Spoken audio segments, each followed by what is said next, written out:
Welcome. I'm very excited to bring you this case, which has been documented in the book Passport to Magonia by the Godfather himself, Jacques Vallée. The reason I'm as thrilled as I am is this is the first case I'm covering that really defines the study of the subject, in that it is the least straightforward topic due to the sheer absurdity of some of these cases.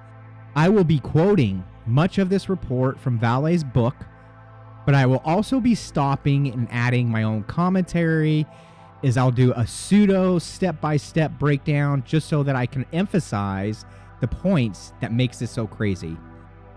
A clever way to remember the date of this event is it actually occurred the very day the Socorro officer event happened, a case involving Lonnie Zamora, an officer of the Socorro, New Mexico Police Department, which happened April 24th, 1964.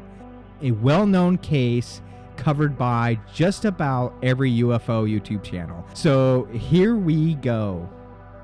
Gary T. Wilcox, a dairy farmer, was spreading fertilizer in his field sometime before 10 a.m. He stopped to check a field surrounded by woods about a mile away from his barn. He wanted to see whether ground conditions would allow plowing. As he approached the field, however, he saw a shiny object, which he first took to be a discarded refrigerator, then a wing tank or some other aircraft part.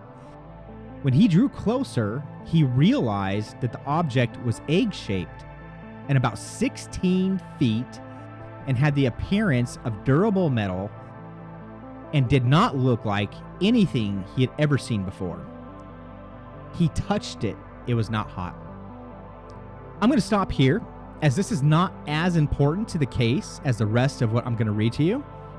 But as a pseudo researcher myself, I immediately flagged something like this. I can't imagine seeing something so foreign and large sitting in my yard, garden, or farm and simply walking up to it and putting my hands on it. To me, it's strange and something I would typically flag as questionable. I wasn't there, I'm not Gary Wilcox, and it appears that is what his reaction was, and we'll go with that, and I'll read on. He observed no door or hatch of any kind, and yet two human-like creatures suddenly appeared. They were about 4 feet tall and wore seamless clothing, with headdress and a full-faced hood, which did not allow Wilcox to observe any facial features. They appeared to have arms and legs. They talked to him in smooth English, but their voices did not come from their heads, as far as Wilcox could tell, but from their bodies. Do not be alarmed. We have talked to people before. We are from what you people refer to as planet Mars, they said. Okay, here's another red flag that I would post in this case. Many cases like this involve beings claiming to be from some planet in our solar system. We've studied our solar system enough to know whether life can exist and evolve on other planets in our system. And the short way to say it is not really, particularly Mars, which has an extremely thin atmosphere, almost 100 times less dense than Earth's.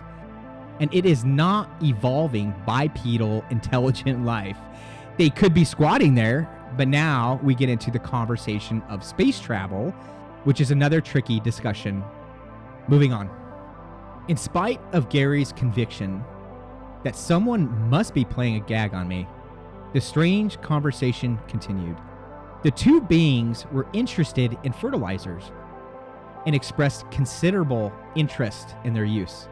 They stated that they grew food on Mars, that changes in the environment were creating problems they hoped to solve by obtaining information about our agricultural techniques, Their questions were quite childish, and they appeared to have no knowledge of the subject whatsoever. One carried a tray filled with soil. Okay, stopping again. So Gary encounters what he believes to be space-dwelling alien beings.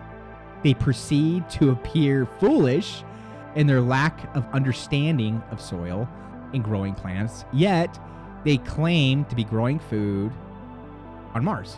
Very strange. Is this a case of them genuinely looking for fertilizing strategies? Or are they just like using the topic of fertilizer to engage in a conversation with Gary? Are they being deceptive or clever in their attempt to communicate with Gary? Or is it both? I'm inclined to go with both.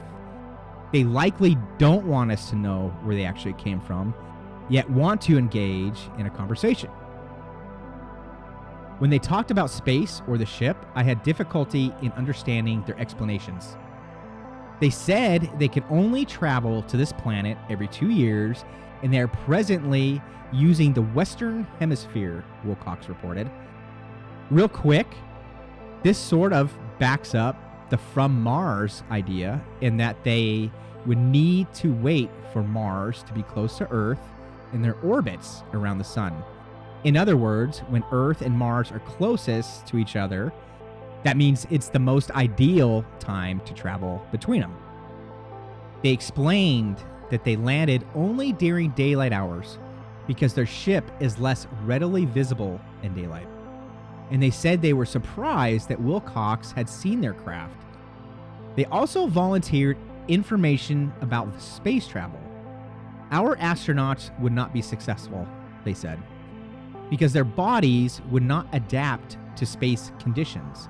Finally, they requested a bag of fertilizer, but as Gary Wilcox walked away to get it, the craft took off, disappearing from sight in very few seconds. The witness left the bag of fertilizer at the location of the encounter. The next day, it was gone. So that is the case, guys. A lot to unwrap here. As you notice, they started talking about space travel, going on to say how humans cannot physically handle space travel. This is what I believe to be an even further attempt to be deceptive. I mentioned earlier how space travel is its own discussion. And you notice how they passively touched on it without really being asked to. It doesn't say Gary pressed them on the topic of space travel, so there was no real reason for them to even bring it up, unless they wanted to feed him that information for other, maybe more nefarious reasons. But I have chatted enough about this, and again, I was very enthused to bring this to you because these are the cases that trips up researchers, raising far more questions than answers. It's telling in their attempt to provide disinformation, yet creating the setup of an encounter between two different species or beings. Very strange case, very confusing, if this in fact took place at all. Let's say Gary made it all up. I would say bravo, great story, because I am both intrigued and confused. Hopefully you are too. So there it is. See you on the next one.